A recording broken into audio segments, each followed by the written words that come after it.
Hey everybody, Josh Sigurdson of World Alternative Media here, and I'm joined with John Sneisen. And without further ado, we're going to go to Stephen Kendal, who has incredible news in the financial world. This is groundbreaking stuff, and he's going to break a lot of this to you. I'm sure it'll be the first time many of you will be hearing of this regarding blockchain derivatives and how the banks plan to implement them. So, Stephen, welcome, and can you tell us a bit about what derivatives are?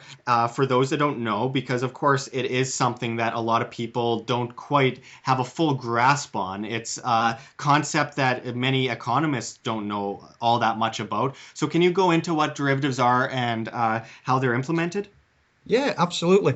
Obviously, what I'd like to talk about is derivatives and the impact that blockchain is going to have on the derivatives. So, effectively, if we actually look at what actually is a derivative is a forward-looking bet. It's a forward-looking assessment of either a stock or a commodity or anything with an underlying asset. And effectively, the derivative allows you to take purely the risk part of it, not the actual underlying asset part of it, but the actual risk part of it, and make a bet on it. Do you believe that a price is going to go down? Do you believe a price is going to go up? And what you're effectively doing is you're taking a gamble on which direction, nothing to do with the actual underlying asset. So if we looked at one specific area, which is obviously one of the biggest areas that the derivatives is actually used, is effectively in the housing market, is actually in the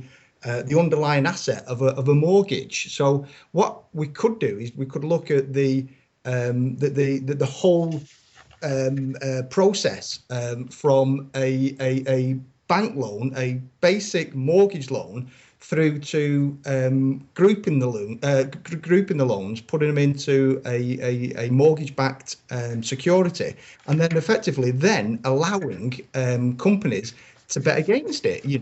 Is it a mortgage-backed security that is solid and is going to deliver the returns over the duration of the derivative, or is it a weak mortgage-backed security that effectively is going to fail? So then you will be able to bet against it. So of course, we're not actually looking at the loan on the property. We're actually looking on the performance of that loan and whether that loan is going to be paid off and seen right the way through, or if it goes into default. So that's what I'd like to obviously go through, and then of course, what we then can explain is why I believe that the blockchain technology, which effectively is Bitcoin's underlying technology, which is going to be used to measure future derivatives, because at this point in time, there's 1,500 trillion of these notional derivatives, global notional derivatives, that effectively nobody has full control of and knows exactly under certain circumstances what the actual value is. So that's what hopefully we'll be able to talk through and go through. Yeah, so that's fantastic. We really look forward to get into the depths of this, and we're going to talk about how these mortgage loans are put into the mortgage-backed securities, how again systems like collateralized debt obligation works, how credit default swaps then insure those again, and we're going to talk a little bit about the other types of derivatives that's here, and then at the end we're going to really bring everything in with what they are proposing and what you, Stephen, what you actually are proposing with the public ledger of a blockchain derivative system that could eliminate a lot of the fraud that's going on in the derivative system. So let's get right into one of the more important things here, which is how it all starts with Absolutely. in the Oh, housing market. okay. Now, So, um, so what I'd like to do is go right to the very beginning and effectively take a story from the original concept where somebody would want to buy a property, so they would go to a bank. They would say, let's keep all the numbers very simple. They want to borrow $1 million, so they would go to the bank. The bank will loan them $1 million, And the terms will be basic terms. They'll say 10% per year for a 10-year period. Very fixed, very simple. So effectively, it's 100,000 every year, and on the anniversary of the term of the loan, it's 100,000 plus the principal return. So effectively, you've got a basic loan where one property is standalone, one person pays the bank, and at the end of it, they obviously have got the property. So that is a basic loan. Now, in the mid 80s, early 90s, there was an idea that because that loan was sat then on the bank's balance sheet as a risk or an asset to the bank, the idea was to group these together and effectively create a special purpose vehicle, a bundle package. So what they then did, they came with an idea, and the idea was to group, and for instance, 1,000 mortgages. So you've got 1,000 $1 million loans. Effectively, you've got an asset of all the properties of $1 billion. Now, keeping the numbers very simple, you've then got $1 billion asset sat then on the bank's balance sheet, all creating an income of 100 million per year. So if all the mortgages were set the same, you would have 100 million every year, and then on the anniversary of the 10th year, there will be the principal pay, which will then be the billion, plus the last 100 million for the last year. Now, at that point, there was a concept that they then took all that bundled mortgage and created a special purpose entity, a special purpose vehicle, a brand new off-the-shelf company where they will put all those mortgages effectively into that company. Now, that company would have been created by the bank. The bank would have earned a fee on that, but now they've all suddenly created a brand new company. They can then take it off their balance sheet. They can then remotely, effectively, then start selling the shares. Now, that company has nothing to do with the bank. The bank has effectively took the risk, moved it over to the new company, and for a fee, they've then effectively completed their cycle. There's no risk. They have now created a company that effectively is like any other company on the stock market. It would have a share capital. So keeping the numbers very simple, you would have a special purpose vehicle that effectively would be $1 billion company creating or generating 100 million income per year that effectively now could be then carved up into shares. So you would have a share capital of, let's say, 1 million shares, at $1,100 per share. So that would effectively be your capital structure of 1.1 billion. Now, at that point, that then is what is called a mortgage-backed security, an M.B.S. So there'd be a lot of people who would have thought, oh, I've heard this terminology. What's an M.B.S.? And what's the difference between a derivative and an M.B.S.? Well, an M.B.S. is just one type of derivative that has now been created from a bundle of mortgages that now has actually nothing to do with the underlying asset, because the underlying asset has created a share structure. What is now important is the income. The income now is what the valuation would be then set on the company on this new S.P.V.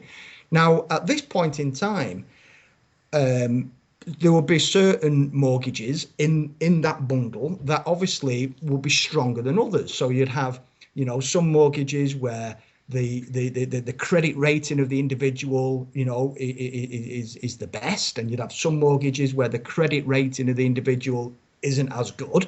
So of course, what was then proposed and what then happened was that these mortgages, in order to get the likes of pension companies or investment companies that can only invest in AAA rated products, they then had to create what was called effectively a tranche, where they would then layer the individual mortgage-backed securities into tranches. So you've got all your AAAs, you've got all your good stuff, your triple Bs, your Bs, and then effectively, you know, the rubbish right at the very bottom. Now, what you've then created now is what's called a collateralized debt obligation. So you've now effectively took a layer of M.B.A. Mortgage-backed securities. So you've got all your strong ones at the top, and you know, obviously you go, as you go down the list, you've got your weaker ones. Now at that point, the ratings agency, the likes of Standard & Poor, Moody's, Fitch, they obviously were making a fee by rating these tranches, because the pension companies that can only invest on AAA rated products would have to ensure their shareholders that somebody has actually rated these. So of course, the ratings agencies, they had quite a large role, because they were confirming and they were setting all the ratings down the tranche. Now at this point in time, you've now got effectively where you might get a hedge fund who wants to take a high risk but higher returns, and you've then got the pension company who wants to invest on a low risk, but obviously would then be taking a low return. So what actually happens then is all the mortgages will then be paid, all the monthly payments will be made, and it effectively is like a cascade. You know, the mortgages go in at the top, the payments go in at the top, the income goes in at the top, and if you can imagine, you've got your senior, your mezzanine, your equity, and effectively it's like a jug of water with 3 holes. And as the water goes in, the first one gets paid, the second one, and then of course whatever's left comes out the bottom. Now at that point, if you then took, let's say, the original $1 billion company, which would have been part of the package tranched C.D.O, you might have something like 400 million of quality AAA senior sat on the top, 350 million mezzanine, middle of the road, triple Bs, and then of course then you would have your equity, your whatever was left at the bottom. And of course it was that which would effectively be the high risk stuff. Now at that point in time, people then were then taking bets, and they were actually taking bets on whether or not the ratings agency had actually got it right. Now if everybody had done the right thing and only allowed mortgages to be taken on knowing full well that they could be paid off, then in theory you would have AAAs all at the top, and the risk of it going into default would be very minimal. But what they actually did, they created a package product that actually then could be gambled. Was it going to fail? Was it going to take the duration run the duration? So at that point, a credit default swap was dreamt up. Now a credit default swap then allows somebody to make a bet against the corporation that has lent the money. So if you've got a situation where a pension fund wants to lend money to a corporation, but the corporation might not have the AAA rating that the pension fund requires in order for it to lend money to, the pension fund would then go to a insurance company. So let's say, for instance, pension fund wants to lend money to corporation A who's double B rating. they would then take out an insurance policy for, in the case where we were talking about the S.P.V of $1 billion, they would take out a $1 billion insurance bond. Now, effectively, the money would then be lent to the corporation. The corporation would then make the payments, but should they then default on the payments, then the credit default swap, the C.D.S, will kick in, and the money will then be paid by the insurance company. Now, at that point, in order for the pension fund to have the C.D.S backed by a AAA rated company, the insurance company would then have to approach the ratings agency, and again, for a fee, the ratings agency will be rating the insurance company for the AAA.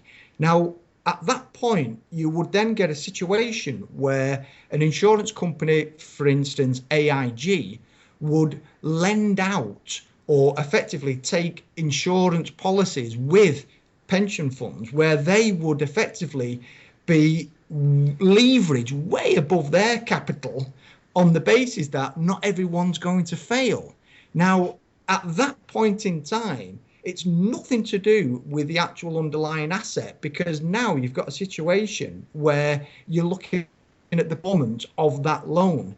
Now, where it gets really crazy with these credit default swaps is if you have a pension fund who might not have done their homework on a corporation, might not have realised whether or not the credit worthy is good or not, and has took an insurance policy out with an insurance company, a hedge fund might think, you know what, they've missed something.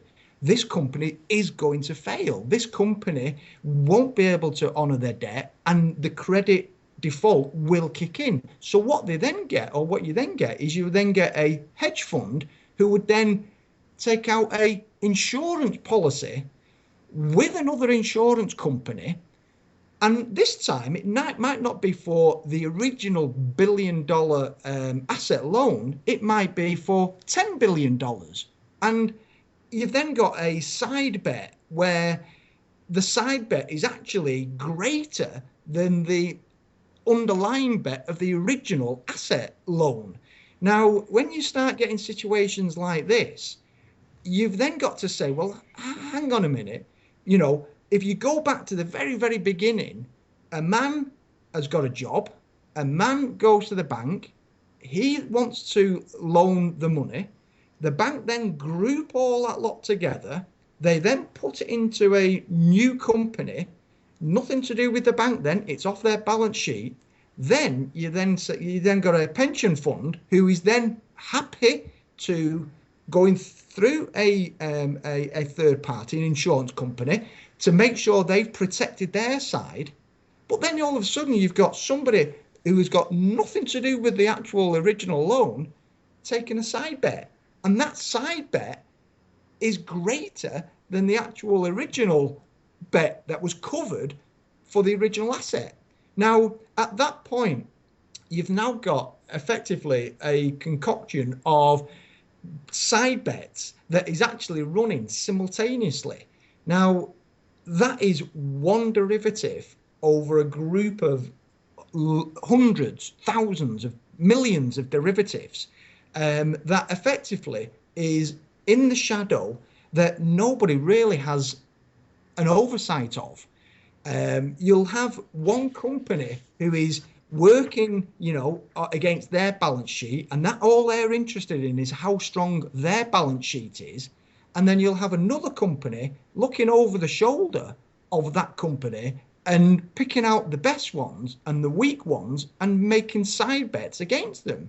Now, this particular scenario that we've talked about here is one of the most I'm not going to say complicated, it's probably one of the most underestimated, because if you speak to most people who take out a mortgage with a bank, they just assume that the mortgage that they've taken out, that they've signed for 10 years, is actually held with that bank.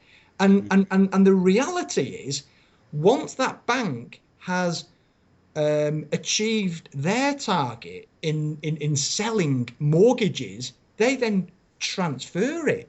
So effectively, you've got it's like playing past the parcel, where they've made their money. They've made their money in creating a new company. They've then took the risk 100% off their balance sheet, transferred it to somebody else. Now, at that point in time, if somebody then sells that, you've got to ask yourself, what are they selling? Because the actual underlying asset has already been taken by the original investment bank or the original high street bank. So now all of a sudden you've got this this package of debt that effectively now is being passed along. Now, it's a mathematical, you know, it's guaranteed maths that this cannot go on forever. It might be able to pass on down the line for maybe 2 or 3 times, but at the end, somebody will be paying a high premium for the actual risk, and the risk then becomes so severe that if they get it wrong, they only have to get it wrong a tiny little bit. And if they get it wrong a tiny little bit, that could be all their balance. That could be all their capital taken away. Now, this particular derivative, you know, there are other derivatives. There's futures on the stock market, options, various other types of bonds. I mean, there's a new one that's out, you know, that's hitting the press at the moment called a cocoa bond, where effectively an investor has gone to the bank, and the bank has said, do you want one of our bonds? And they say, oh, it's a bond. Yeah, it's a bond. Well, in that case, we'll have one. But what's this little bit of writing at the bottom where it says it's going to get converted into equity? Oh, don't worry about that. Don't worry about that, because that's only if we really need money at the end of it. Don't worry about it. Well, of course, over the last 3 to 5 years, cocoa bonds have been playing around. Now, the banks who've created these cocoa bonds and have actually passed these cocoa bonds on, they're out the game. So the investors who are left, or the investment companies who are left holding these cocoa bonds, the pension funds, the hedge funds, who are left holding the cocoa bonds, all of a sudden they've been told that the bank needs to raise capital, and they're going to use that money and convert their investment into equity. So one minute you've got a secure bond which sits on top of any equity. All of a sudden, you're part of the shareholders, you're part of the equity, and you then align yourself with everybody else. Now, this is causing a lot of problems, because these cocoa bonds could well be a trigger that if an investment company has relied on this particular bond for their balance sheet, for their income, and all of a sudden it's just nothing more than just a share in the company, this is going to be a big problem. Now,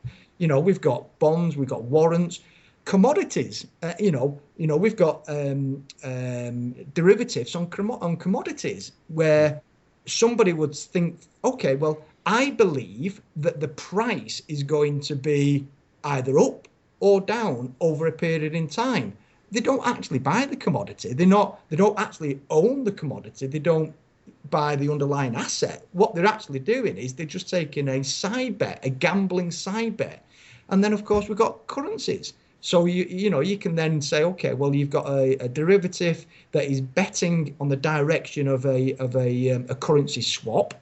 Well, of course, if you actually add up all this together and say, well, surely there must be a super program, a supercomputer that has all this lot in its database, that somebody could say, in the event of, and then certain modeling, that they would then be able to get a prediction. Well, the answer is no.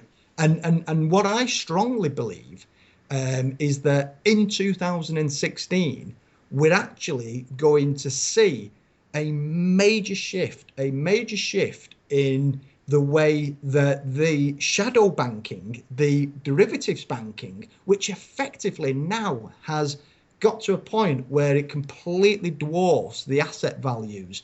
So if you add up all the houses, all the cars, all the white goods, all the flat screen TVs, everybody's asset, and add everything up together, there's effectively 275 trillion in the world. Now, at that point, we're now sat on a derivative book of 1,500 trillion, 6 times. Now, when you look at it like that, you've got to ask yourself, are the prices for the actual individual assets right? Well, they can't be right, because what you've got one asset that is being pushed down by the derivative, and you've got one asset that is being pushed up.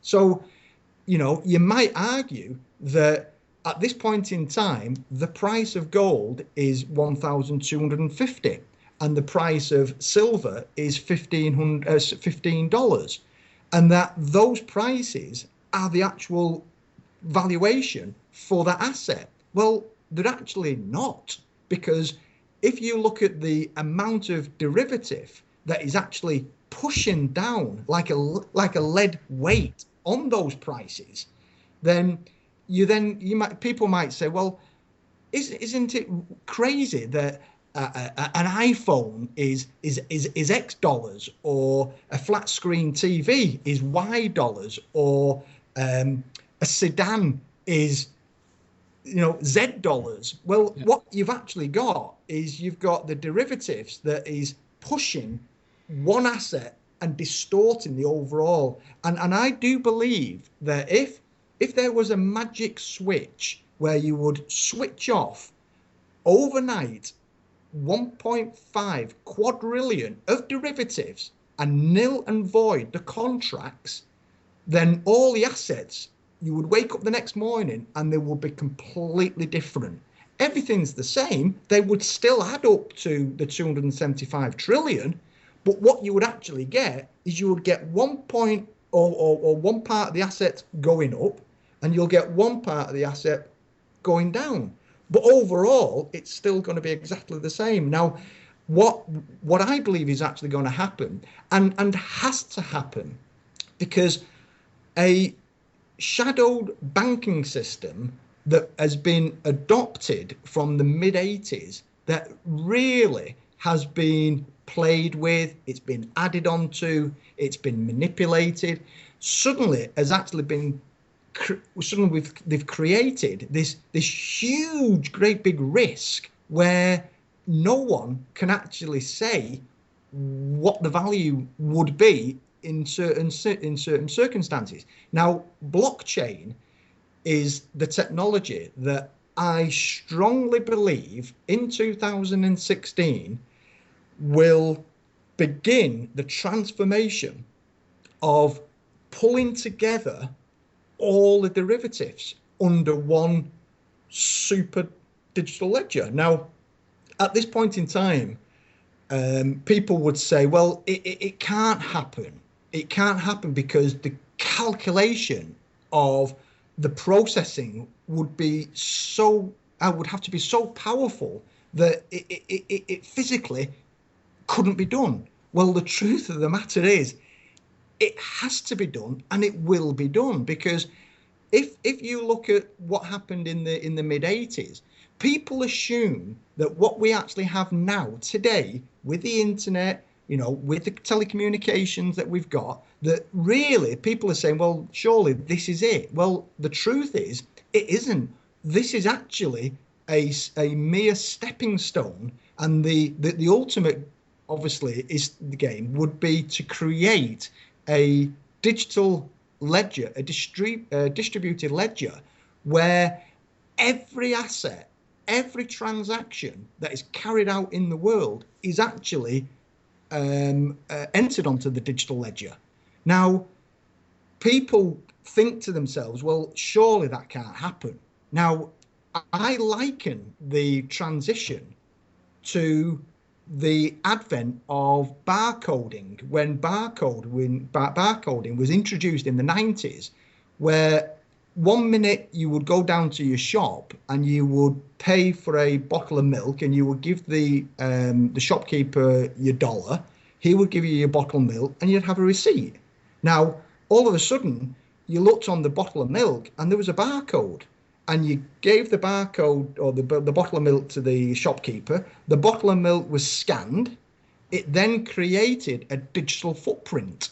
Now, what you've got is you've got a derivatives book that has no digital footprint, and every derivative that is going to be created in the future will have a digital footprint. It has to have a digital footprint, because without a digital footprint, the actual derivative is worthless, because you can't say I've got $1 billion derivative book and it's worth a notional value of $1 billion, when that derivatives book is contained within your portfolio of your balance sheet. Now, if you share that and somebody actually says, you know what, that is right, it's right because it fits in with everything else, then all of a sudden that then creates a strong digital book or a strong balance sheet.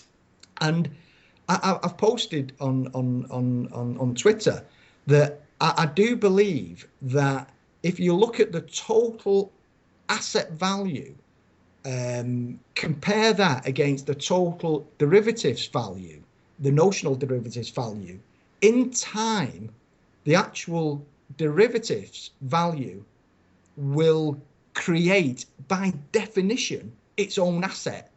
So you would have land, you would have property, you would have gold, you will have silver, and you will have derivative, because derivative will be its own asset. And at that point, what I really believe is that that asset will then be moved underneath, and that will then create a global digital currency. And the currency will be backed on the actual asset value of the derivatives book. Now, people would say, that's crazy, that could never happen. But if you actually look over the last 100 years, where countries have created a fiat currency, they've created a fiat currency because they've said that if we trade and people have the currency, they have belief in that currency, then that then has a value. Now, if you actually think of the derivatives ledger, the 1.5 quadrillion as a country, as a trading entity, then all of a sudden people would say, okay, if you had a derivatives digital pound or dollar, you could then effectively trade that.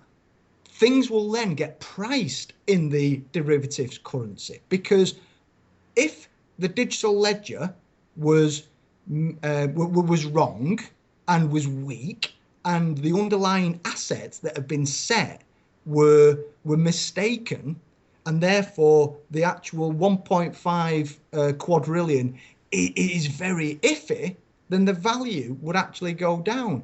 But your dollar and our sterling would actually stay exactly the same, because that's what you pay for your pint of milk, and that's what you pay for your car. The reason why things have changed so dramatic from the mid-80s to where we are now is the advent of the internet. Mm-hmm. So, you know, if you go back 30 years, people would never have dreamed that you would be able to go to another country with your debit card and draw money out of a bank account with your debit card. You know, 30 years ago, it was unthinkable, because 30 years ago, if you wanted to go on holiday, you would have to go to the post office, go to your bank, ask your bank to get you some dollars or some sterling in your case. And then with that, with traveller's checks, you would then go to the country. Now, when you've got the power of the internet, and you've got all this bilateral trading from country to country, that actually has a uniformed derivatives book, which is a global derivatives book, surely that derivatives book should be the global currency. So I think what you're going to find, guys, is I would say, and it won't take long. I think certainly we'll see some changes in the second half of 2016. Is that we're going to see some major changes in the market, and what we're actually witnessing now. I think I mentioned to you when I spoke to you last, on the 24th of August of 2015, something broke in the global markets. Something snapped, and what we're actually seeing now, the volatility in the markets are so severe now that what we're actually having is algorithms that are actually fighting out what they believe is the right answer. Now, if you actually look at the overall trend from August, everything's going down, or certainly everything's going in one direction. You know, you might get your swing 3% up, and you might get your swing 3.5% down, 3% up, 3.5% down, 3% up, 3.5% down. And what you're actually getting is you're getting lower lows and lower highs. So people say, oh, we've just, there's been a 3% on the market. Well, yeah, but if you take the last 6 months, everything's going in one direction, and the reason why I believe that the blockchain is going to be implemented in September, which was posted the August 24th. Banks have been, they're pulling together a consortium where they are effectively trying to get a situation where global banks will be operating under a unified digital ledger, a blockchain digital ledger. And, in September, October time, there wasn't a lot of chatter on the internet. If you Googled derivatives blockchain in September of last year, there'd been nothing. You Google blockchain and derivatives now, all of a sudden you've got seminars opening up, you've got the CFTC talking about it, you've got all the central banks talking about it. And at the end of the day, you either believe it or not. And I strongly believe that past history tells you that stock markets are always right. And what actually happens, man creates a technology shift. So we might say we're going to create the internet, the market reacts. They then might say we're going to create some wonderful C.D.Os or mortgage-backed security, the market reacts. Now, in 2008, the correction, I strongly believe, was due to the advent of social media, because prior to 2008, there was a lot of possibility where things can go on without actually people sharing, what do you think about this? And what do you think about this? And hey, have you seen the price of, and did you know this? And did you know that? Well, of course, in 2008, just prior to the launch of mobile communication, iPhones, smartphones, there was a shift because the market realized that, this is going to change. This is going to happen. Now, at that point, yes, I strongly believe that the trigger was the misrepresentation of the M.B.S, the mortgage-backed securities, and the impact of the credit default swaps. Yeah. So what we've talked about, I have no doubts in my mind, was created by a misrepresentation of the performance. My concern is, was 2008 the worst it's ever going to get, or was 2008 actually a taster for what could potentially happen? So for 2008, people could argue that 2008 actually was it. That was the worst it was ever going to get. When really you're going to ask yourself a question: was 2008, what happened with the C.D.S, a start of something that could potentially happen a lot worse? You know, what would happen if you had exactly the same situation with C.D.S mortgage-backed securities for the likes of China? You know, if all of a sudden, you know, you've got this huge boom in Asia that has mirrored the financing structure of the subprime lending criteria in America from 2008 and has been recreated. Why? Because people have been able to make money out of it. Well, all of a sudden, that will then make 2008 look like a day out in Disneyland, really, because the numbers that we're going to be talking about will be phenomenal. So my biggest fear, my biggest worry is that without a structured digital ledger, a structured blockchain, this this mechanism that has been tried and tested and proven not to maybe work for the man on the street, but certainly proven for the banks to make money, could they actually use this as a mechanism to, you know, pick any country, pick any market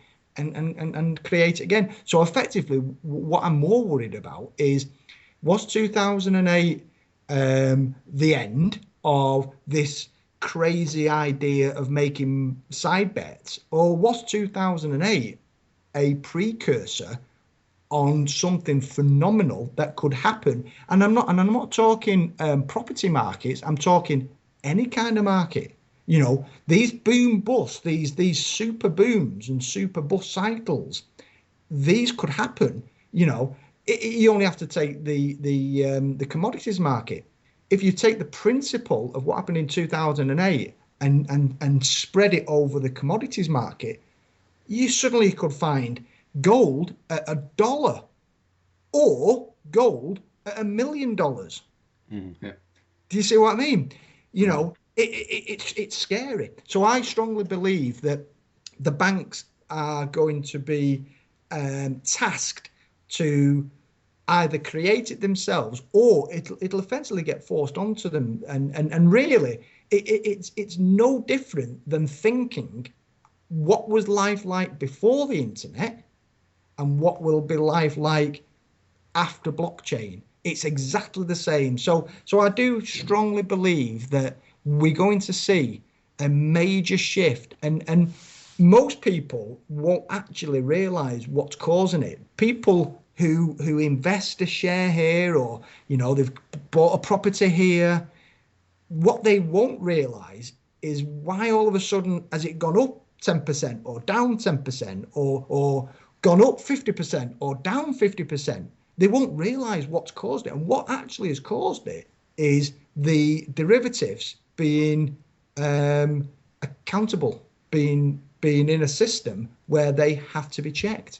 So I do strongly believe that we're going to see something major, and I think it's already happening. I think we're in a very slow, controlled demolition, and with the use of derivatives, they can bring it down slowly. You know, if you think about a stock market, and all of a sudden people saying, I want my money out, it'll be just replaced with a derivative. So what you wouldn't get is, you wouldn't suddenly get a huge drop overnight. What you will get is, you will get a drop down, a prop up, a drop down, and the illusion, oh, there's a rally, oh, it's a drop, oh, there's a rally, it's a drop. And what actually is happening is the derivatives are replacing the capital, but the derivative has no value because it's a bet. So I do strongly believe people's misconception of the strength of this derivative bubble is a bit scary. So Yeah, and in 2008, we can all remember that people in the news, they were going, everything's all right, everything's going to be okay. And of course, today, what we're seeing is much larger. And I don't think it's even worth even asking why there's no one in the mainstream media talking about this issue. It's our job in the independent media to bring you this crucial, potentially historic information here. And we thank Stephen for the excellent report that he brought to us and the wonderful charts. And we hope to work with you again, Stephen. This is really groundbreaking information. Thank you, and I really appreciate, guys, you listening to the story, and good luck, and hope your listeners enjoy it. Absolutely. Thank you very much. This is Josh Sigurdson with John Sneisen and Stephen Kendal signing out.